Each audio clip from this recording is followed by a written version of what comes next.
اچھا جی، ایک بات ہے کہ ہمیں ہمیشہ دوسروں کا خیال رکھنا چاہیے۔ یہ بات ایک حقیقت ہے اور اس پہ ہمیں عمل بھی کرنا چاہیے۔ ایک دفعہ اس طرح ہوتا ہے کہ ایک بادشاہ اپنے وزیروں کے ساتھ نکلا ہوتا ہے اور کافی زیادہ بارش شروع ہو جاتی ہے۔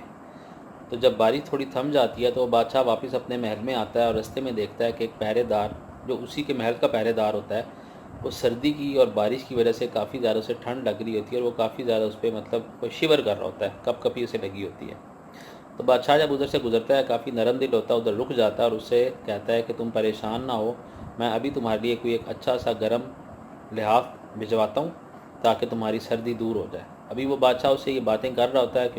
اور ایک کافی تیز ٹھنڈی ہوا آتی ہے، بادشاہ کو بھی سردی محسوس ہوتی ہے اور وہ جلدی اپنے محل میں چلا جاتا ہے۔ جب وہ اپنے محل میں جاتا ہے کسی بھی وجہ سے وہ یہ بات بھول جاتا ہے کہ میں نے باہر اپنے اس پہرے دار کو ایک غلاف بھجوانا ہے۔ وہ سو جاتا ہے بادشاہ، سو کے جب صبح اٹھتا ہے تو اسے جو اس کا ایک وزیر ہوتا ہے وہ اسے سارا معاملہ یاد کرواتا ہے اور اسے کہتا ہے کہ بادشاہ سلامت اس طرح رات تھا تو پھر آپ نے اسے بھجوا دیا تھا۔ بادشاہ تو کافی حیران بھی ہوتا ہے اور شرمندہ بھی ہوتا ہے، کہتا ہے نہیں میں نے تو نہیں بھجوایا تھا۔ اور وہ اس وزیر کو، وہ جو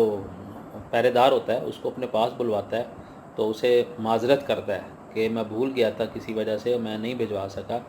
تو وہ کہتا ہے کہ میں تو ساری رات انتظار کرتا رہا، آپ تو بڑے پرسکون نیند سو گئے ہوں گے، لیکن جو میری رات تھی وہ بہت زیادہ لمبی ہو گئی،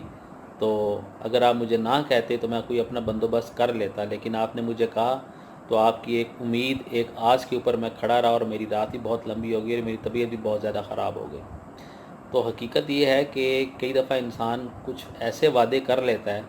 یا کوئی ایسی باتیں کر بیٹھتا ہے جو کئی دفعہ تو وہ پورا واقعی نہیں کر سکتا یا کئی دفعہ پھر کسی وجہ سے نہیں پورا کر سکتا، تو پھر اسے اپنی وہ شان اور رتبہ نہیں دیکھنا چاہیے بلکہ اس شخص سے معذرت کر لینی چاہیے اور اسے حقیقت بیان کر دینی چاہیے۔ اب یہ وقت کا بادشاہ تھا، یہ اگر چاہتا تو اسے نہ بلواتا، نہ اسے معذرت کرتا، اس کا کوئی نہیں کچھ بگاڑ سکتا تھا، لیکن ایک اچھی اس نے مثال قائم کی، اس نے اسے بلایا، اسے حقیقت بتائی اور اس سے معذرت کی۔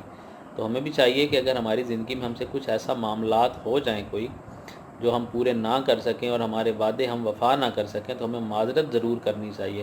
تاکہ ہماری دنیا بھی ٹک رہے اور اللہ تعالیٰ کی ذات بھی ہمیں آخرت میں ان تمام چیزوں کی معافی عطا فرما دے۔